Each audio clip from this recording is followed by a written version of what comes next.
This is an interview with Karen Satterfield for the Youngstown Historical Center of Industry and Labor oral history project titled Women at Work. The interview is being conducted at the Youngstown Historical Center of Industry and Labor, known as the Steel Museum, on April 28, 2023. My name's Nicole Marino. Karen, where did you and your family live when you were growing up? New Springfield, Ohio. Springfield. And what did your parents do for a living? My mom, she took in foster kids, and my father worked at Wing United. Wing United? Mm-hmm. Is that a... Steel mill. It's a mill? Mm-hmm. Where'd you go to school? Springfield local. Mm-hmm. When did you graduate? 78. Very good. What did you do after high school? I joined the military. Okay. Which branch did you go into? Air Force. All right. Yeah. Was that your very first job? No. What was your very first job? My very first job was at Ram Plastics in North Lima. Oh. Okay. And was that your first job out of high school or? No, that was during high school. During high school? Mm-hmm. Yeah, I went in the military right after high school. Right after high school. Okay. So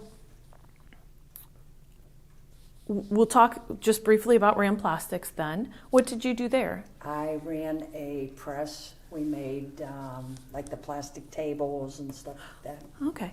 How did you get that job? My brothers told me they were hiring. So I went up and it's like, got the job, okay. All right. How long were you there? I was there 4 years because I started my freshman year. Did you have to get a special work permit? Yes, my parents had to sign off. Yeah. Very interesting. And so thinking about that place, what kind of training did they give you there? Basically, we had orientation, and the first day they put me with somebody showing me how to run the press, and then the next day you come in, you're on your own. And you're on your own. Was it more difficult? Like, did you find that level of training enough for that particular job? Yeah, because the first week they would slow the presses down till you got the hang of pulling the plastic out and stuff like that. Yeah. So, yeah. All right, good. Okay. And then, since you were there for a few years, feel free to interject stuff about that as I ask you some of these questions. Okay. I'd like to talk about all your jobs if we could. So, Okay. After you were at Ram Plastics, then you went into the Air Force. Yes. So, what made you decide to do that? All my brothers were in the military, and they pretty much, I knew my parents didn't have the money to send us to college or anything. Mm-hmm. And my brother that was in the Air Force, he said, we'll get to travel, if you want to go to school, you can go to school, and made it look good, so it's like, okay. That sounds like as good a reason as any. Did it turn out to be true? Did he Yes, steer you right? He did steer me right. My brother that was in the Marine Corps, because I actually wanted to go in the Marines, and my brother that was in the Marine, he said, no, you don't want to be a Marine. It's like, I did, but then I don't do boats well. And he said, where'd I spend half my time on a Navy ship, right? It's like, okay, you're right. I don't want to go in the Marine Corps. What year did you enlist? I enlisted I went in the delayed enlistment program. I enlisted in 78, and I left September of 79. Okay. And so what, did you have an opportunity to choose an avenue of, like, what was your direction in the Air Force? When I went, they sent me up to Cleveland for the ASVAB test. And when I got up there, it actually moved pretty quick. I wasn't expecting it to move as quick as it did, because when I went up there, then they sent me down to talk to a counselor of what jobs I wanted. And I told him basically I did not want to be inside. So he threw heavy equipment at me. It's like, And it's like, what's that entitled? And he said, well, you'll run dozers and graders. And it's like, I like that. Okay. Mm-hmm. So he said, but the only problem was I had to go over to the airport, get in a plane, and leave for basic training.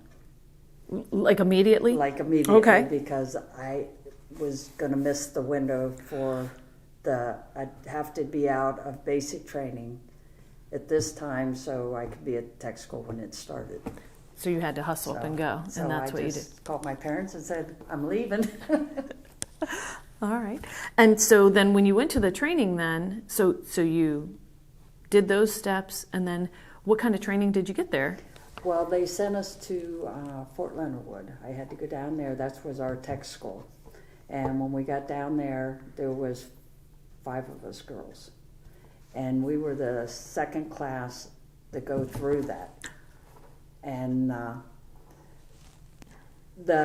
we was a detachment with the Marine Corps. And the Marines that was there, I mean, they kind of took us under their wing. And it's like going through the classes. I mean, it's basically second class all day. And the following week then you got out and it was hands-on on the equipment. And the instructor, he was pretty cool. He said, believe it or not, he said, women actually take to this better than men do. He said, because you guys got a lighter touch on the controls and it doesn't,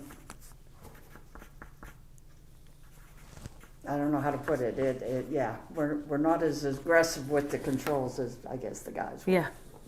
Yeah, and that little bit of finesse is, Yeah. Yes, okay. And and did you find the amount of training that you got at that time, was it satisfactory for the time? Yeah, it was good because, like I said, and they just gave you, how do I want to put that? Familiarization. They basically get you familiar with what everything does and how it does it. And you really don't, it's like on-the-job training once you get to your first base. Okay. Yeah. Okay. And then was there any level of apprenticeship during that part of time, or it was just kind of you got the basic familiarity until you got to do on-the-job training? Correct. Okay. Correct. And so how long was it before you actually got to implement what you had learned? Let's see, tech school was 6 weeks. And my first duty station, they sent me to Spangdahlem, Germany. When I got to Spangdahlem, I was the first female ever at that base in the equipment shop. It was a learning experience. Some of the guys, it was like not real happy that a woman was coming into their shop, but it was like, the other ones, they took me out. It's like the boss, our Master Sergeant Garvin, would say, okay, you're on this shift today, this is what you're doing. And they started out slow because I'd never had to be in a street sweeper to go out on the runway. Okay. So I had no idea of, you got to clear into the runway, you got to clear off the runway. And they pretty much showed me. But about after the first month, the guys realized that I wasn't going to be a slacker and make them carry me. So it worked out good. That sounds good. Did they give you any kind of, you're the only woman, did they give you grief for being, did they give you overt grief? Like I said, some of them did right at the beginning, but after about the first month, it was like. And then they just accepted that you were equal. Good. That's very good. Yes. Okay. And then, so how long did you stay in the military? I was active duty 6 years, and then I went to the reserves, and I retired out of the reserves. Total military time was 31 years. Very good for you.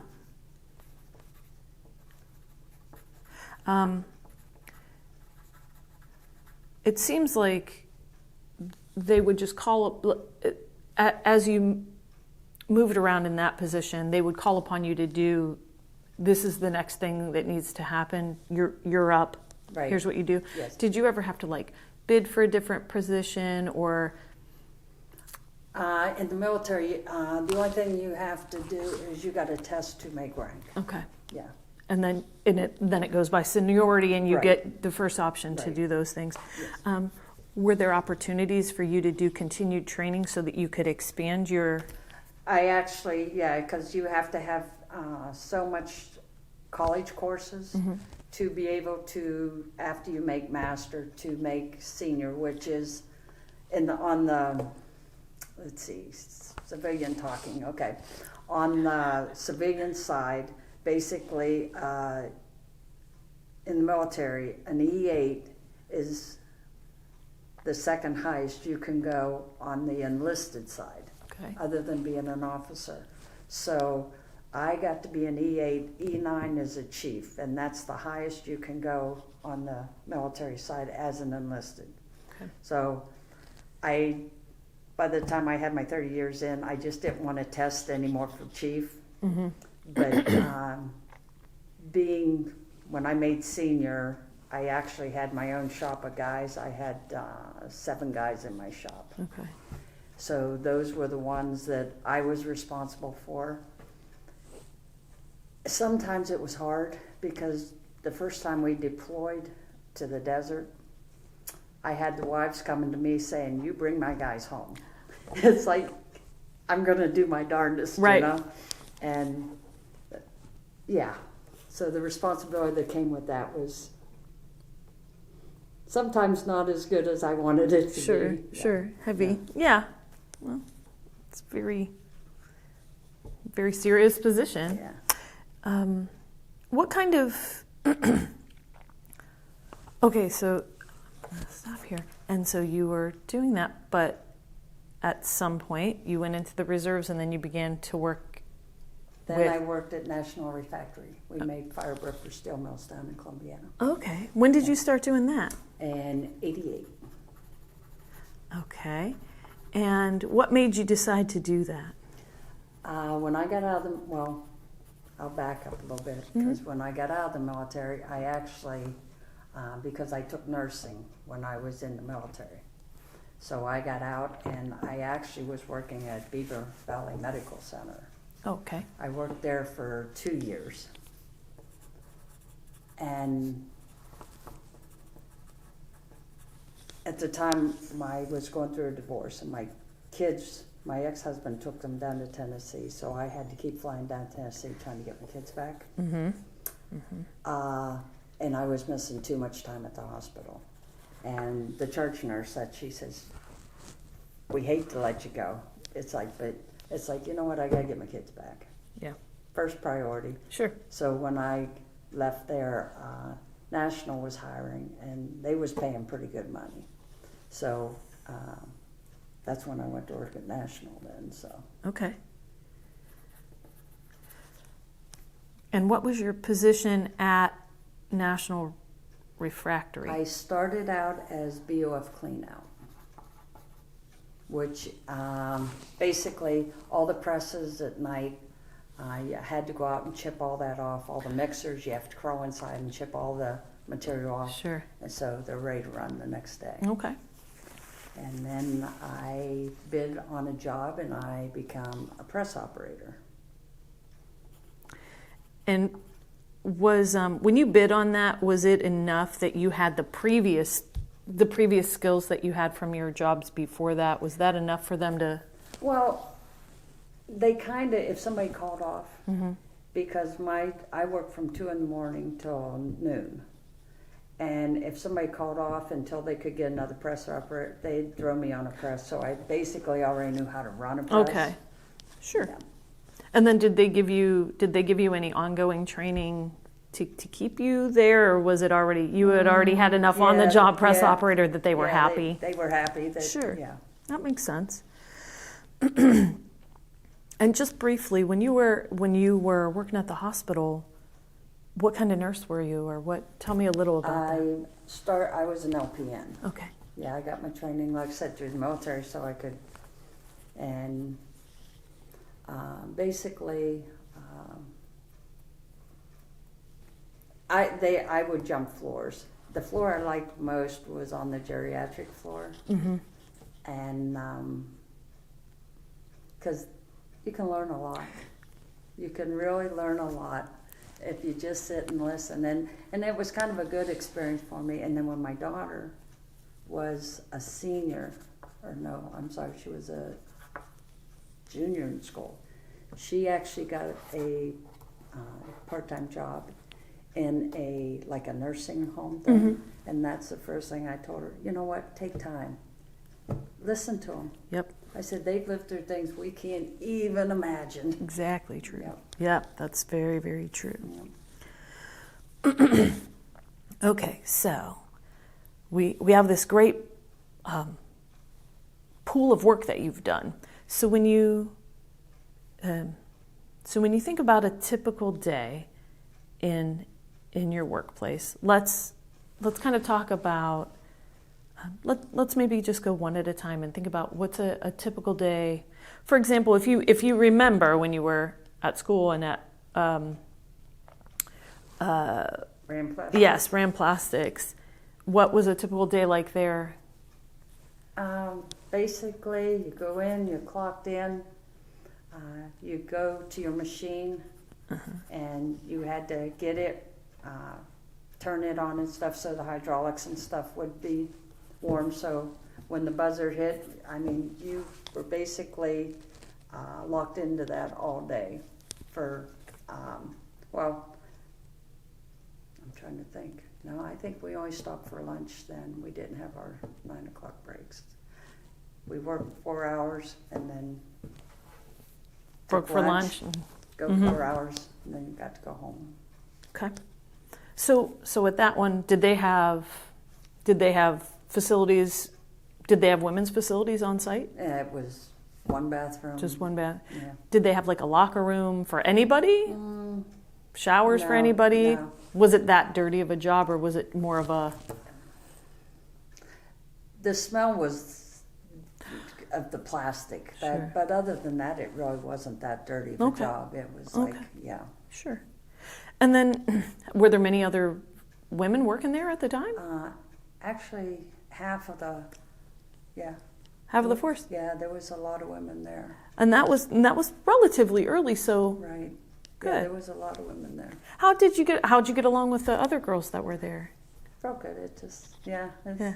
I've always, I don't know, every job I've been on, after a period of time, it feels more like family because you're with them more than. And I actually had Tina. I can't remember her last name. She, at lunchtime, she would actually help me with my schoolwork. So you were studying while you were okay, great. Yeah. And did you get along with the guys there too? And everybody was good. Yeah, Okay, everybody was. excellent. So after you left there and then you went into the Air Force, I'll ask you kind of the same questions there. Like, how many other women did you get to work with there? Well, in CE, I'm trying to think how many girls were actually in CE out of all of us over there. I think there was 4 females over there in CE, which is civil engineers. We did the construction part of it. That's, like I said, after a time, you become one family because you're away from home, overseas. So basically, everybody in CE, I mean, you'd have like CE picnics and CE functions to keep us all kind of together, which I think helped right off the get-go because this way, this is our family now. Right. And you learn to just take care of each other. Sure. How many people in total were in there, would you say? CE, there was probably, I want to say 400 of us. Oh, okay. Yeah. So just a slew of guys and you girls. And as you say, you become united. Yeah, you Sure. do. It's family. Okay. Did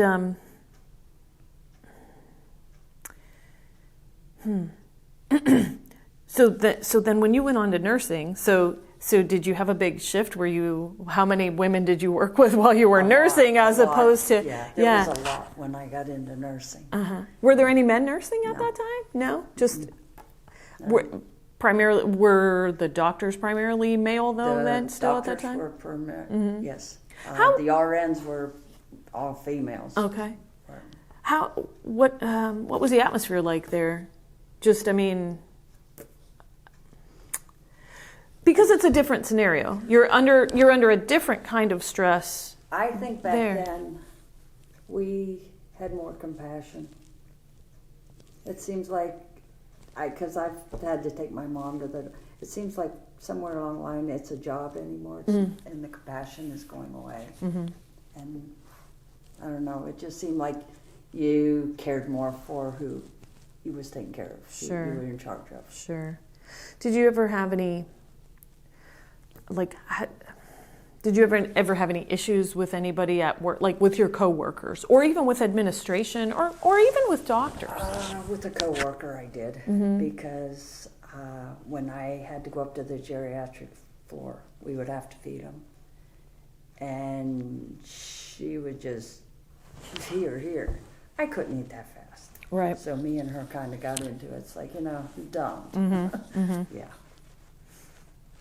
And then but you felt strongly enough to say something to her, Oh, yes. right? Because it was important. Yes. And that makes sense to me too.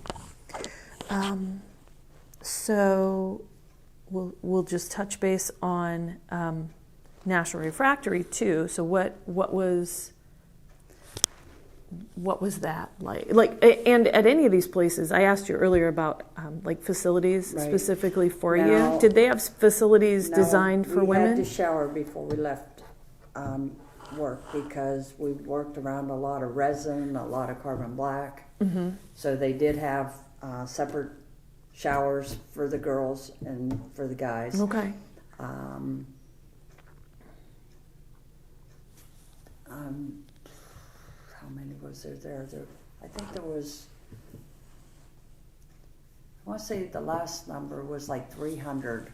And out of the 300, there was me, Virginia, Sandy, probably about 8 girls Okay. out of that. The work, well, when I first got there, they put me on the stacking row, which you got to lift the big brick off the racks coming out of the ovens and stack them on pallets so they can be shipped out. And the guys, every time the high racks, they'd come over, I'll get that for you. And I wasn't raised that way. I got 5 brothers that said no. And I told them, I said, listen, if I can't do the job, now is when I want to know I can't do the job. I said, because once I get in the union, then you'll complain that you've got to carry me. So, and the brick would go anywhere from like 2 pounds up to 75 pounds. Okay. And like I says, that when they, I don't know, once they learned I'm carrying my own weight, everybody got along fine. Like, so that particular instance, when you're talking about something over your head, like your height, if you were a man at the same height, Right. do you think those guys would offer to help the man No. too? No? No, not at all. Okay. Not at all. But Did you feel like it was a pity thing, or were they just do you think they were being good-hearted? I think Or, it was chivalry, okay. trying to, we got a female, we got to help. Okay. But like I said, and then there was some girls that once they got in, now all you hear is them complaining because we got to do that. Well, you should have let them do it. Sure.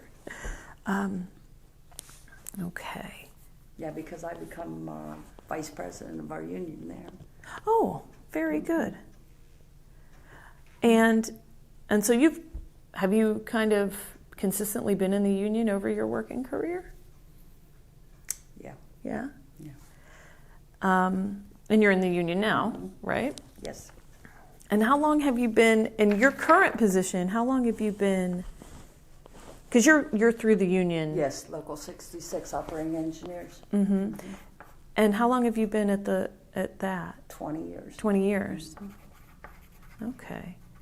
Yeah, I joined the operators in 2002. No, 2001. 2002, when National Refractory closed up. Okay. And so they send you to a variety of different locations through the union. Correct. And as I understand it, I've actually been pretty lucky because my first job they sent me out on was oiling on a crane for Diamond Steel. And other than 4 years of my whole career, I've been with Diamond Steel. Oh, okay. Yeah. I've been real lucky that way that they took me on and kind of got me. So. And it must be a good fit for you? Yes. Yeah. And I didn't think it was going to be because when I first got in, I wanted dirt because I liked the excavator and stuff. And the guys that were there, the crane operators, they kept out, you're going to be a crane operator. It's like, I don't want to be a crane. And it's like, you will be a crane operator. And it's like, they talked me into it, and I'm glad they did because I've enjoyed running cranes. And you like doing what you do. I do. Good. And you get along with everybody there, I sounds do. like. Yeah. Sure.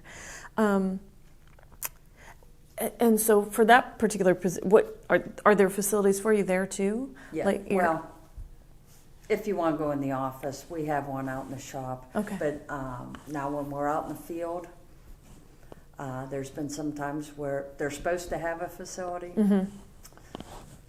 Sometimes they don't. But sometimes, but they don't have one for anybody, not anybody, just for you. Right. So it's like find a tree line. Sure. Yeah. Yeah. Okay. So, can you think of a typical day?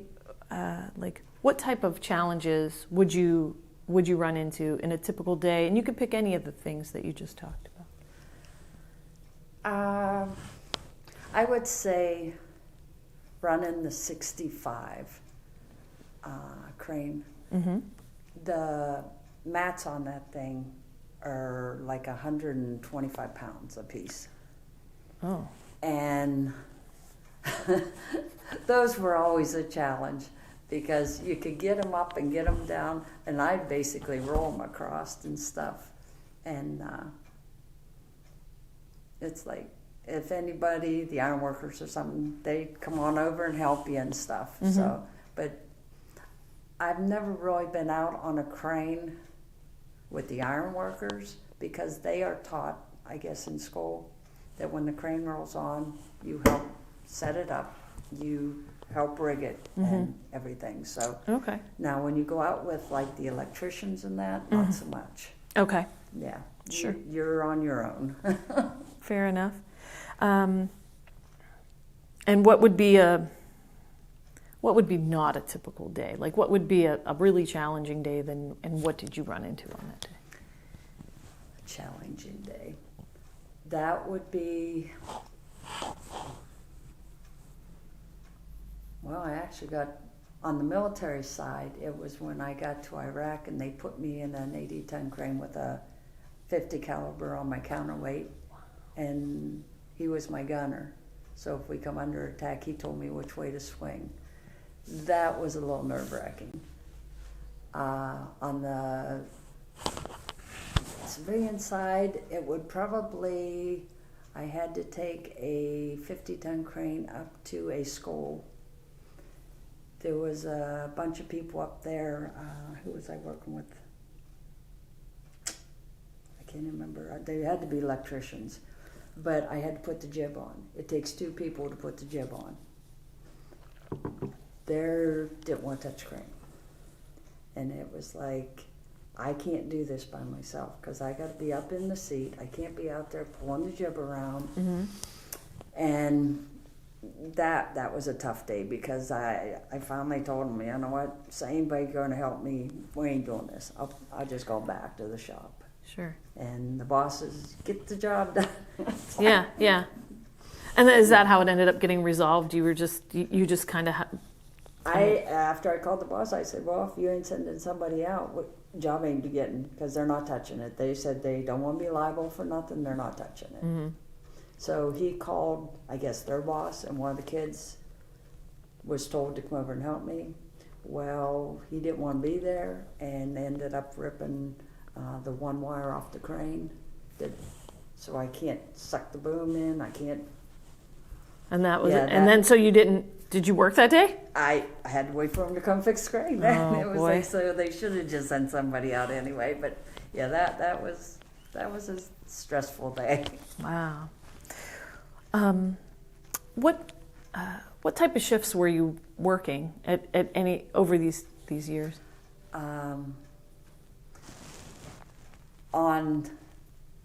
For the operators, I've worked night turn, I've worked afternoon. It depends on where the crane needs to be. What the job is? Okay. Yes, have you ever had to do like rotating shift?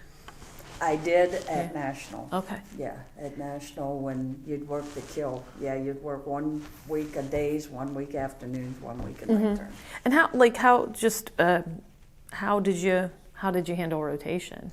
I don't do night turn very well. Sure. Yeah. Which shift do you prefer? I prefer daylight. Yeah. Mm-hmm. And why do you like days better? I'm a morning person, and when they put me on night turn, I don't get much sleep. I run on about 2-3 hours of sleep because when the sun comes up, my body says, get up. So, yeah, I prefer daylight. All right. What was your working relationship like with your coworkers, women or men? I've always actually had a good relationship with everybody I've worked with. I've only come across one guy, and since I've joined the military, I've only ever ran into one person, and he just did not like women, didn't feel we should be on that kind of work, kind of old school. But one guy out of the numbers that you've told me seems pretty good. Yeah. What was like? How did he express his displeasure to you? Basically, I was sent out to oil on a crane when I was an apprentice, and when I went out to oil, it's like, this is what you need to do. Never been around that crane. It's like, what do I need to do? No help. And I actually went over to another operator, and it's like, listen, I know he's wanting me to have this crane ready for him. I don't know nothing about it. It was a lattice crane, 888, never been around it. I said, and so he come over and explained everything. And by the third day, it's like, you're getting laid off. I ain't gonna need you no more. It's like, okay, fine. So he just... Yeah, so I went back to the hall. He laid me off, and I went back to the hall, and then they sent a guy out with him. Yeah, they were just, I don't know. You were still an apprentice, so this was like, how long ago would you say this was? Let's see, I went in 2000, it was probably about 2003-ish. Okay. Yeah. Did anybody around the... I mean, I don't know how much in the hall that you guys know, that you as workers know what the potential is for a job you might go on, but did anybody say, hey, that guy's going to be a real jerk with you? I don't know. No, actually, you don't get that. Because you don't have a way to know. Yeah, you don't. Sure. You get called and said, the dispatcher calls and say, hey. But like I said, I've been with Diamond, and that was before I got with Diamond. Okay. And then after I got with Diamond, like I said, I didn't have to worry about that. And that's a great relationship for you. Yes, Sure, yes. sure. Do you ever have any problems with other women that... On the military side, yes. Yeah? Tell me about that a little bit. We were sent down to Colorado Springs to the Officers Academy. We were having to train officers on equipment. And being that I was highest ranking on site, because our leader, for better choice of words, he had to go to a meeting. It's like, okay, you handle this. Basically, we were done with the training, and when we got there, everybody got to pick their own piece of equipment they wanted to train on, which they felt most comfortable on. And we had a tech sergeant. She picked the dozer. At the end, when they're done, we had to clean all the equipment up. And she's standing over there at the break table, and the guys are cleaning her tracks. And I went over, I said, that's your equipment, you clean your own tracks. I can't do that, I'll hurt myself. Yeah, that didn't set well with me. Sure. And I took the shovel and I took her over to the dozer. I told the guys, and they were from her unit, and they said, well, we're just kind of used to it. don't care. Yeah. She chose that, she cleans her tracks. Because I had the other dozer on the other side. I'm cleaning out those tracks. Mm-hmm. So I wasn't asking, and that's I told her, I am asking no more of you than I would do. You chose it, clean them. And I'll inspect them afterwards. Yeah. And she took that up to her chief, and oh yeah, she... And how did that go for her? Well, it did, on my side, I think if I'd have been a man, they might have looked at that different, Sure. saying I was picking on her. Mm-hmm. But because we were two females, her chain of command said, no, she's right. Mm-hmm. You chose it, that was your responsibility. So it actually worked out in my favor, but I've learned that, like I said, after that, her chief come up to me and said, we're not allowed to say anything to her at our base because she's filed many charges. Okay. So And she'd play the She girl plays card. The girl card. Okay. And they said they were so glad when I told her she had to do her job. It's like, But yeah, other than that, no, I Okay. have not a problem with. Yeah. And that's a fine example. Yeah. Yeah.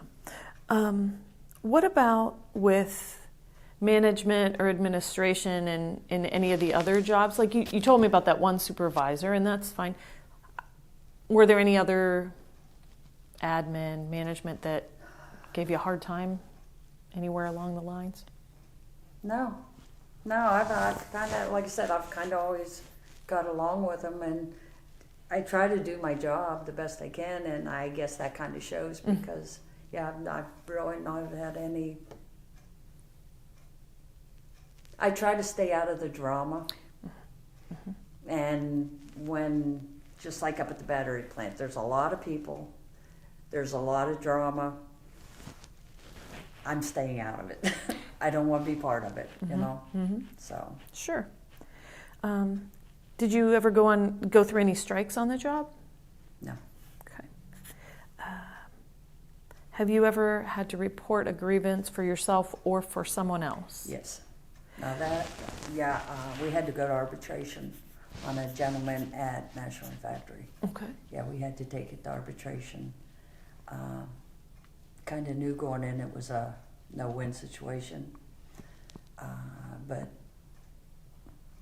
you still fight for them because You made this grievance on behalf of that man? yes, Okay. yeah, And the result, how did it result? he was still terminated.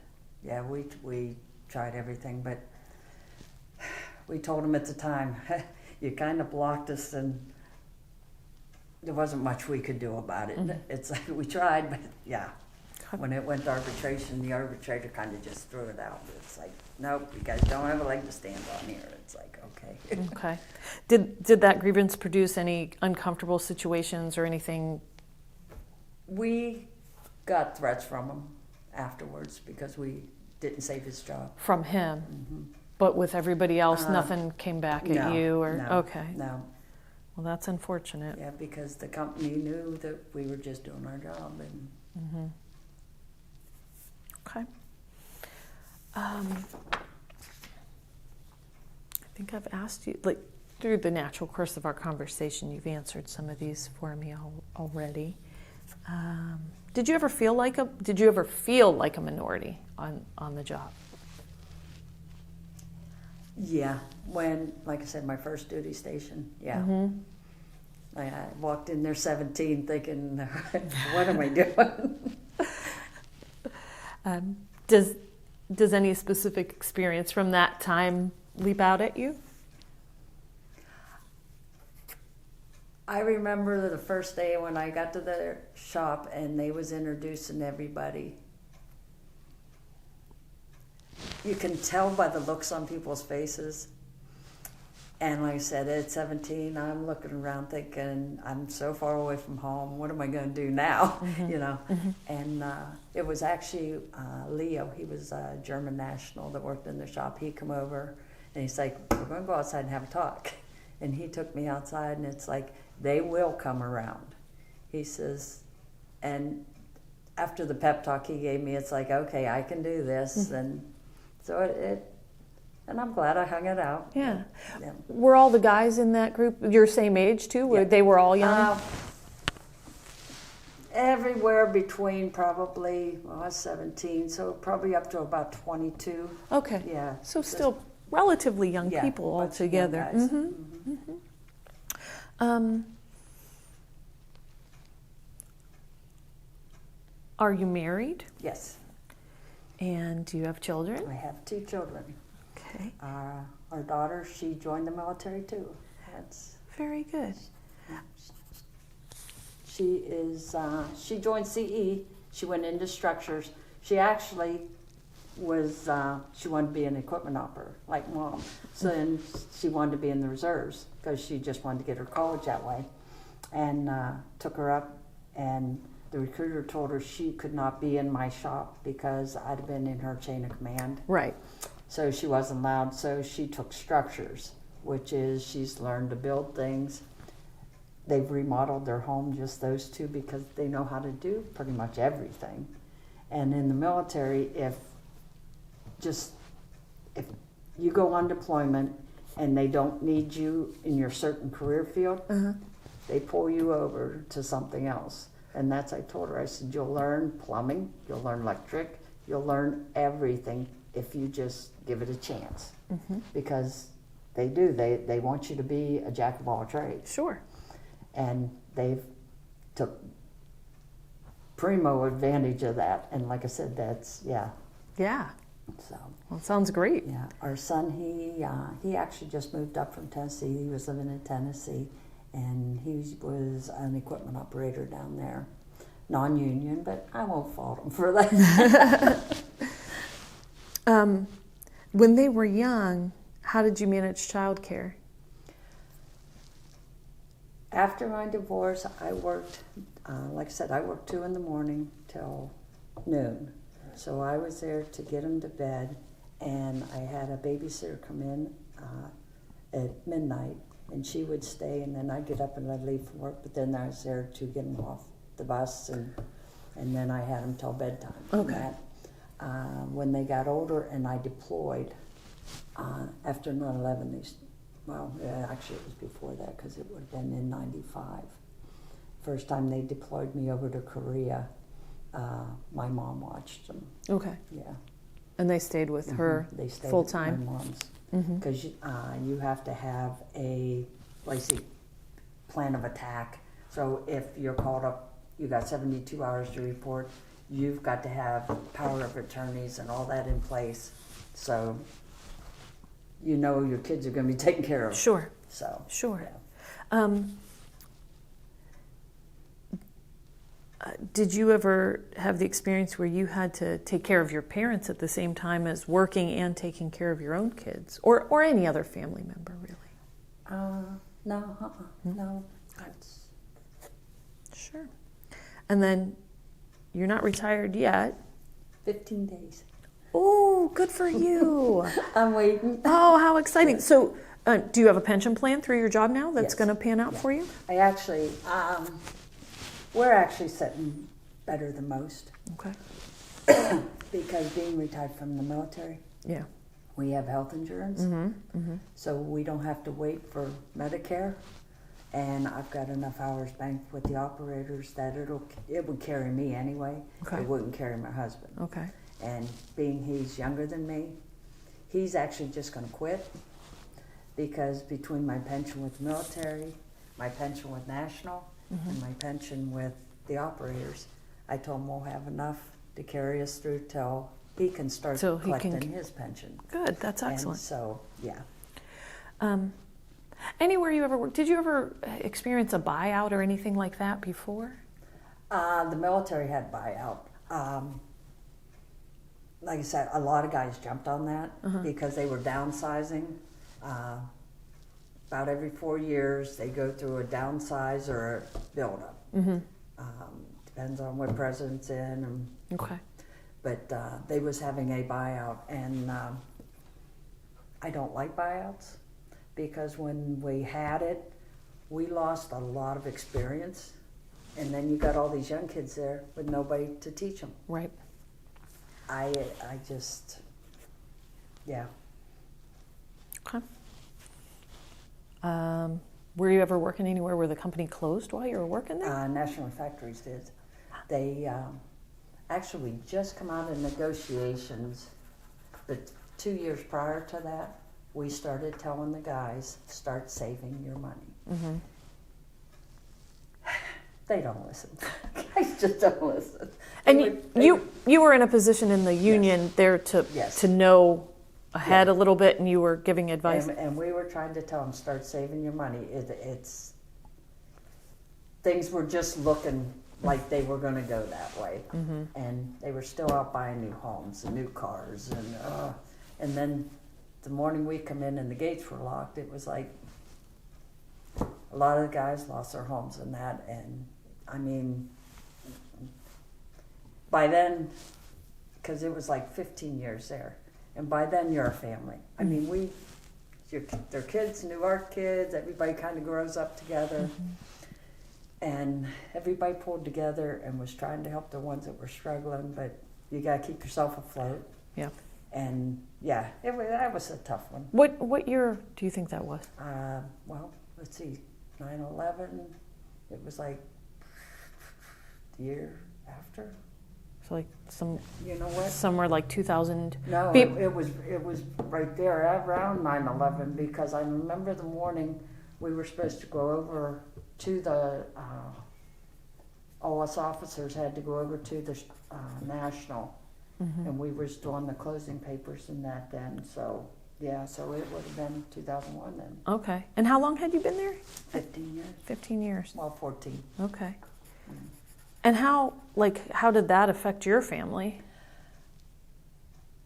Well, that one kind of hit us because my husband worked there too. Oh. So when they closed it up, I mean, we was both out of a job. And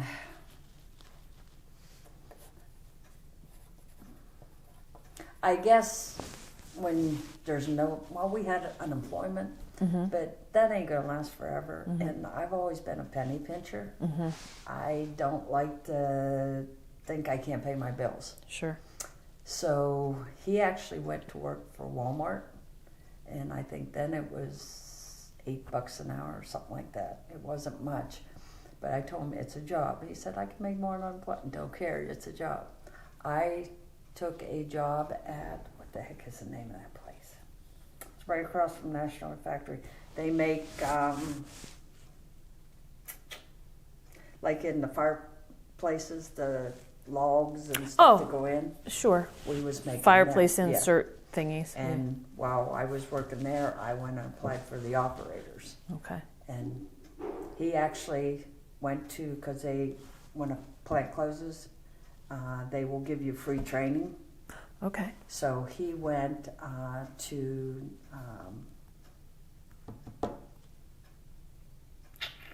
the heck was the name? He went to like a trade school, and he got his license in heating and cooling. Okay. Now he works at a wastewater treatment plant. When, and you weren't terribly surprised by that No. because you had just mentioned. Is that how they did it too? You just came in one day and the doors were locked. They gave you. We come in, and it's like the morning of 9/11. We all went over to the shop, and like I said, we were supposed to sign off on the contracts and stuff. And when we went in, Daryl said, "Don't have to worry about it. We're done." Oh. It's like, Okay. okay. Yeah. Yeah.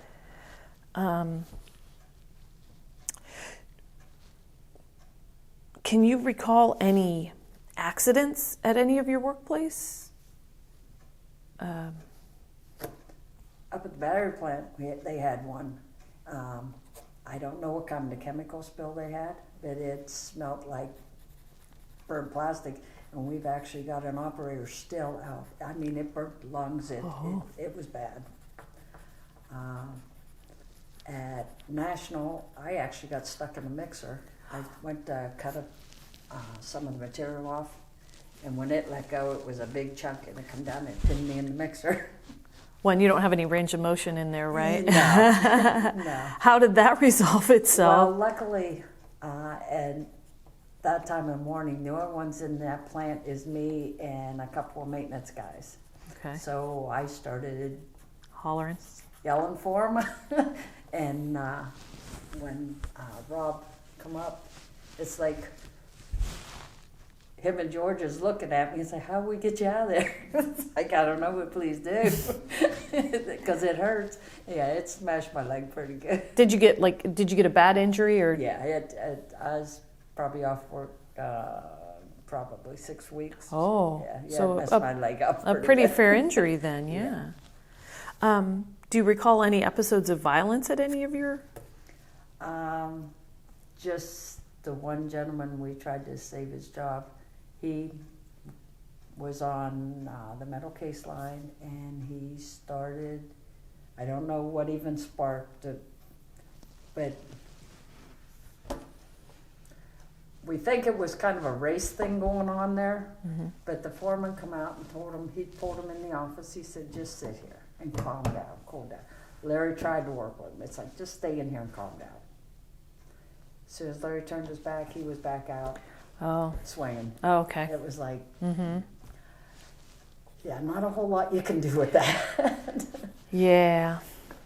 And just out of curiosity, when you mentioned running one of the machines and having the gunner on the back, tell me a little bit about that. Well, because that's fascinating to me. Over in Iraq, there's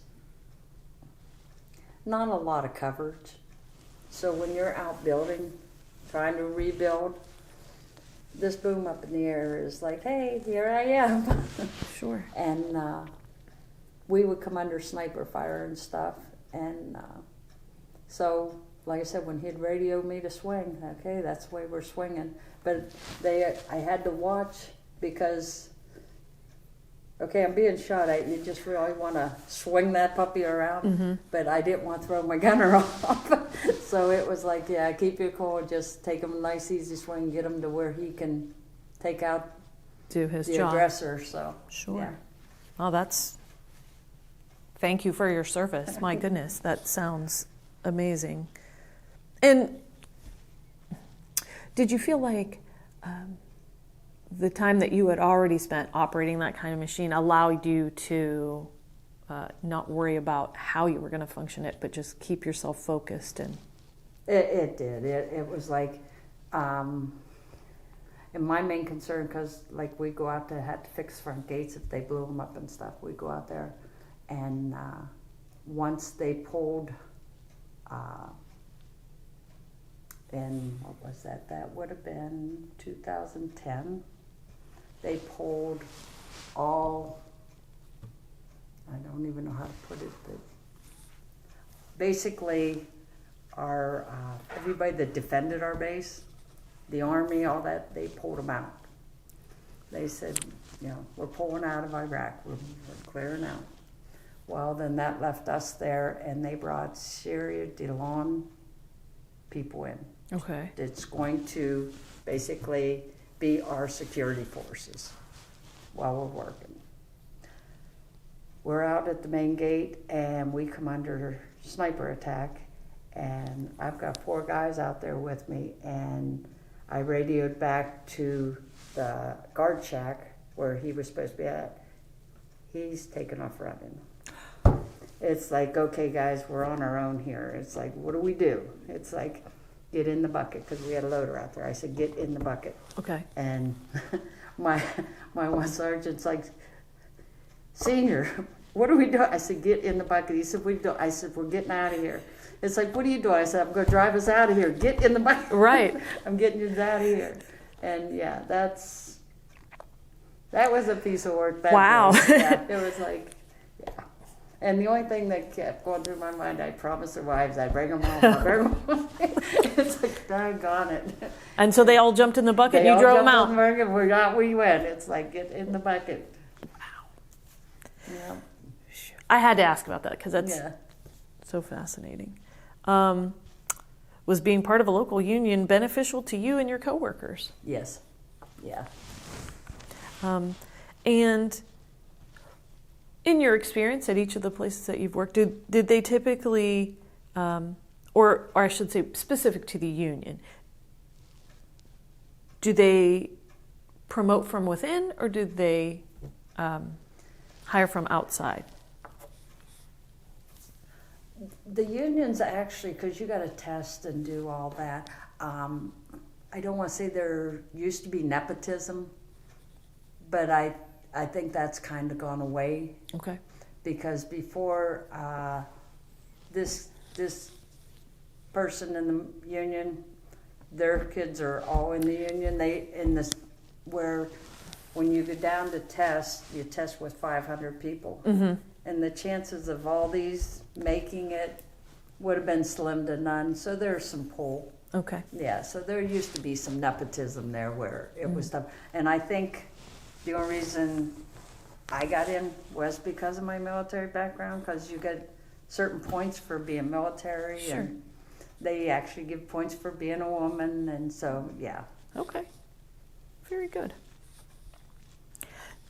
Is there anything else that you'd like to share just about any part of your working life?